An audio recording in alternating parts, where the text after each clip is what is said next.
Segunda Crônicas, capítulo 4, o altar, o mar, os bois, as pias, os candelabros, as mesas, as pás e as bacias.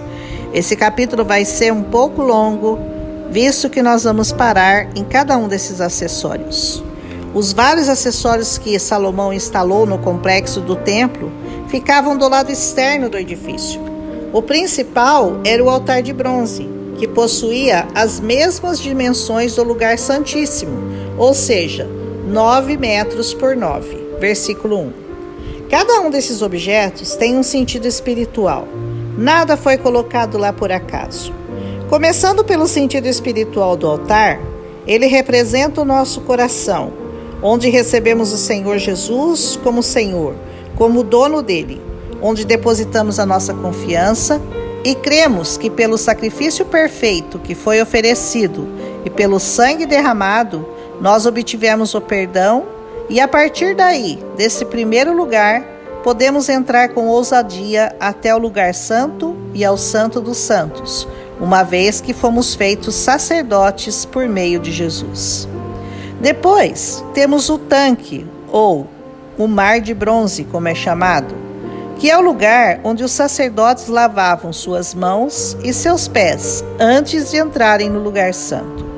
Jesus nos deu uma lição muito especial do significado de lavar os pés para pisar e entrar na presença do Senhor. Quando ele lavou os pés dos seus discípulos e lhes orientou que eles já estavam limpos e que aquela ceia atualizava a ceia pascal judaica. Ali, ele nos deu outro significado àquela refeição, o de que não mais um cordeiro seria imolado, mas o próprio Jesus, o Cordeiro de Deus.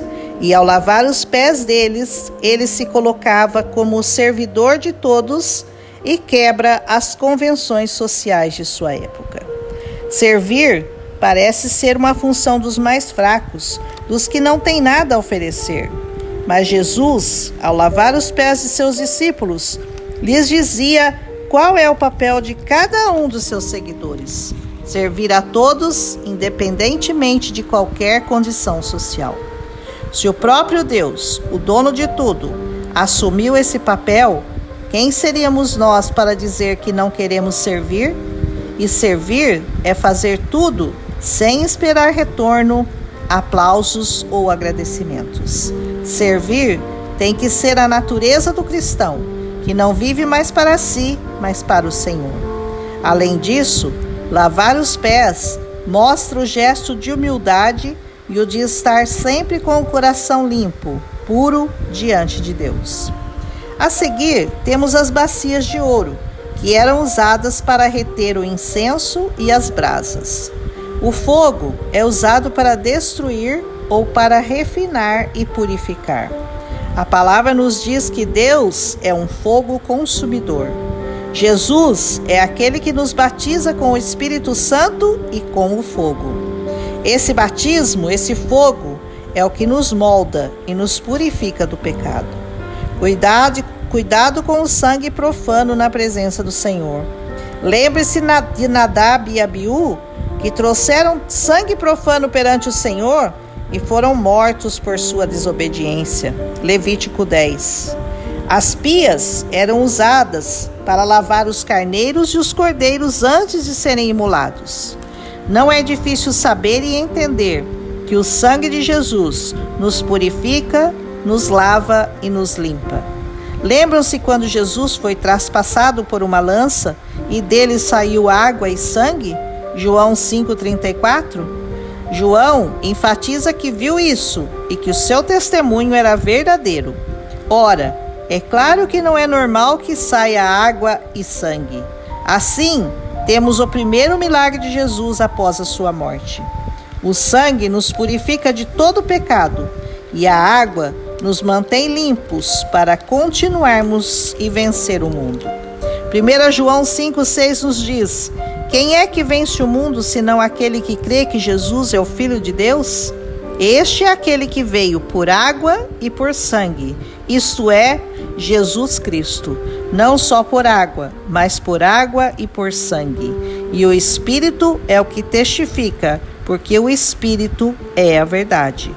Porque 3 são os que testificam no céu: o Pai, a Palavra e o Espírito Santo. E esses 3 são um. E 3 são os que testificam na terra: o Espírito, a água e o sangue. E estes 3 concordam em um. Quando não reconhecemos um deles, é como querer viver nessa terra, sem água ou sem sangue. Termine de ler João 5, é muito lindo.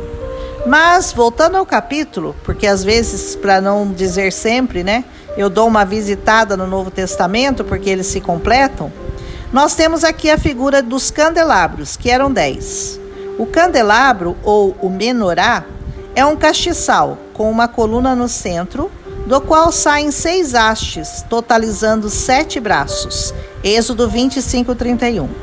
O castiçal aponta para Cristo e sua igreja, que é a luz do mundo. Mateus 5:14. As 7 lâmpadas, como diz o anjo a Zacarias, são os olhos de Deus que sondam a terra. Zacarias 4:10. Apocalipse também faz menção dos candelabros, referindo-se aos 7 Espíritos de Deus. Você pode ler lá em Apocalipse 1:4, 3:1, 4:5, 5:6. O livro de Isaías 11 nos diz que o Espírito Santo repousaria sobre o Messias e descreve os 7 Espíritos sobre ele: o Espírito do Senhor, o Espírito de sabedoria, o Espírito do entendimento, o Espírito de conselho, o Espírito de fortaleza, o de conhecimento e o de temor. Cada um deles daria uma pregação, mas nós vamos continuar focados nos objetos do templo. A mesa, versículo 8, representa para o judeu não apenas um móvel, mas era como um altar onde a família se reunia.